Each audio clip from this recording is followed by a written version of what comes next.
यहाँहरू सबैलाई जय मसीह तथा शालोम। आजको यस भिडियोमा हामीले हाम्रो जीवनमा जे गर्छौं परमेश्वरको महिमाको निम्ति गर्नुपर्छ भन्ने बारेमा छोटो प्रार्थना गर्नेछौं र हामीले गर्ने हरेक कुराले परमेश्वरको नै आदर हुनुपर्दछ, किनकि त्यसकै निम्ति परमेश्वरले हामीलाई आफ्नो स्वरूपमा सृष्टि गर्नुभएको हो। पवित्र बाइबल धर्मशास्त्रको केही वचन खण्डहरू हेर्दै हामी सबैजना सँगै आजको प्रार्थना गरौँ र तपाईहरू पहिलो पटक हाम्रो भिडियो हेर्दै हुनुहुन्छ भने हामी तपाईहरूलाई न्यानो स्वागत भन्दछौँ। आउनुहोस् प्रार्थना यसरी सुरु गरौँ। हे सर्वशक्तिमान र प्रेमी पिता, आज म तपाईको अगाडि मेरो सम्पूर्ण हृदय खोलेर आउँछु। तपाई नै मेरो जीवनको स्रोत, मेरो श्वास, मेरो गति, मेरो लक्ष्य र मेरो आधार हुनुहुन्छ। प्रभु, तपाई बिना म केही होइन र केही गर्न पनि सक्दिन। तपाईमा नै म सबै थोक गर्न चाहन्छु। प्रभु, तपाईको वचन पहिलो कोरिन्थी 10:31 पदमा यस्तो लेखिएको छ, यसकारण चाहे तिमीहरू खाऊ अथवा पिऊ वा तिमीहरू जेसुकै गर, सबै परमेश्वरका महिमाको निम्ति गर भनेर लेखिएको छ। त्यसैले आज मेरो बोली, मेरो चालचलन, मेरो विचार, मेरो काम सबै तपाईको महिमाको लागि हुन सकोस्। कहिलेकाहीँ म मानिसहरूलाई देखाउन वा आफ्नो स्वार्थको लागि काम गर्छु। प्रभु, यो कुरा म तपाईको सामु आज स्वीकार गर्छु। तर आजदेखि म तपाईको नाउँको बढाइ होस् भनेर मात्र हरेक काम गर्न चाहन्छु। प्रभु, मलाई सम्झाइदिनुहोस् कि मेरो जीवन मेरो लागि होइन, तपाईको महिमा र तपाईको राज्यको लागि हो। तपाईको वचन कलस्सी 3:17 पदमा पनि यस्तो लेखिएको छ, कुरा वा काममा जे गर्छौ सबै कुरा उहाँद्वारा नै परमेश्वर पितालाई धन्यवाद चढाउँदै प्रभु येशूको नाउँमा गर भनेर लेखिएको छ।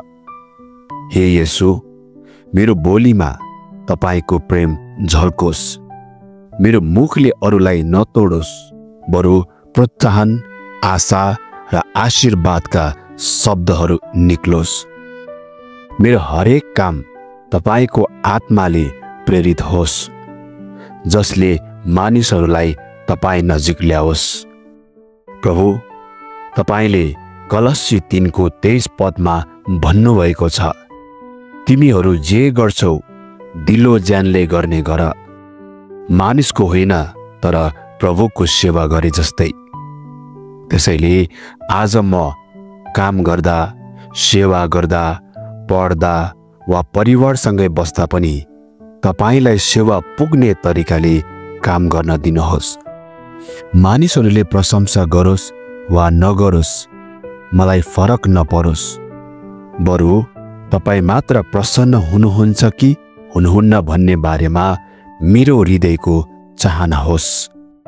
हे प्रभु, तपाईको वचन रोमी 14:8 र 9 पदले भन्दछ, यदि हामी बाँच्छौँ भने प्रभुकै निम्ति बाँच्छौँ र मर्छौँ भने प्रभुकै निम्ति मर्छौँ। चाहे हामी बाँचौँ चाहे हामी मरौँ, हामी प्रभुकै हौँ। यसैको निम्ति ख्रीष्ट मर्नुभयो र फेरि जीवित हुनुभयो कि उहाँ मरेकाहरू र जीवितहरू दुवैका प्रभु हुन्। त्यसैले हामी बाँचौँ वा मर्छौँ, हामी प्रभुकै हौँ। म मेरो जीवन, मेरो समय, मेरो भविष्य, मेरो सपना सबै तपाईलाई अर्पण गर्दछु। म बाँच्छु भने तपाईको लागि होस्। यदि म आजै मरे भने पनि म तपाईमा सुरक्षित छु। यसैले प्रभु, हरेक दिन तपाईको निम्ति बाँच्न चाहन्छु। पहिलो पत्रुस 4:11 पदमा यस्तो लेखिएको छ, यदि कसैले बोल्छ भने परमेश्वरको वचन बोले जस्तै त्यसले बोलोस्। यदि कसैले सेवा गर्छ भने परमेश्वरले दिनुभएको शक्तिद्वारा त्यसले त्यो काम गरोस्। यस हेतुले कि सबै कुरामा येशू ख्रीष्टद्वारा परमेश्वरलाई नै प्रशंसा होस्। उहाँलाई नै महिमा र पराक्रम सदा सर्वदा होस्। आमेन। प्रभु, मेरो हृदय तपाईको आत्माले भरिदिनुहोस् ताकि म बोल्दा तपाईको वचनको सम्झना होस्। म काम गर्दा मेरो शक्तिले होइन, तपाईको आत्माको सामर्थ्यद्वारा काम भएको होस्। यसरी सबै कुरामा तपाईको महिमा प्रकट होस्। हे स्वर्गीय पिता, आज म प्रार्थना गर्दछु कि मेरो जीवन अरूको लागि एउटा प्रकाश बनोस्। मानिसहरूले मेरो कर्म हेरेर तपाईको नाउँको महिमा गर्न सिकुन्। म कमजोर हुँदा तपाईले मलाई उठाउनुहोस्। म हिम्मत हार्दा तपाईले मलाई दृढ बनाउनुहोस्। म लड्दा तपाईले मलाई हात समातेर अघि बढाउनुहोस्। विगतमा हामीले जे गर्यौं तपाईले हामीलाई क्षमा दिनुहोस्। वर्तमानमा जे गर्दैछौं यसले तपाईलाई महिमा होस्। भविष्यमा जे योजनाहरू गर्छौं यसले तपाईको महिमा हुनु पर्दछ। नानीहरू, जवानहरू तथा वृद्धहरूले जे गर्छन् येशू ख्रीष्टद्वारा परमेश्वर पितालाई महिमा हुन सकोस्। म तपाईलाई धन्यवाद दिन्छु किनकि तपाईले मलाई तपाईको सन्तान बनाउनु भयो। धन्यवाद किनकि तपाईले मेरो जीवनमा उद्देश्य दिनुभयो। धन्यवाद किनकि तपाईले मलाई आज फेरि नयाँ दिन, नयाँ आशा, नयाँ अवसर दिनुभयो। प्रभु, अब म हरेक दिन तपाईको महिमाको लागि बाँच्ने प्रतिबद्धता गर्दछु। मेरा बोली तपाईको स्तुति बनुन्। मेरो काम तपाईको आराधना बनुन्। मेरो जीवन तपाईको प्रेमको प्रतिरूप बनुन्। यी सबै प्रार्थना गर्छौं येशू ख्रीष्टको शक्तिशाली नाउँमा। आमेन।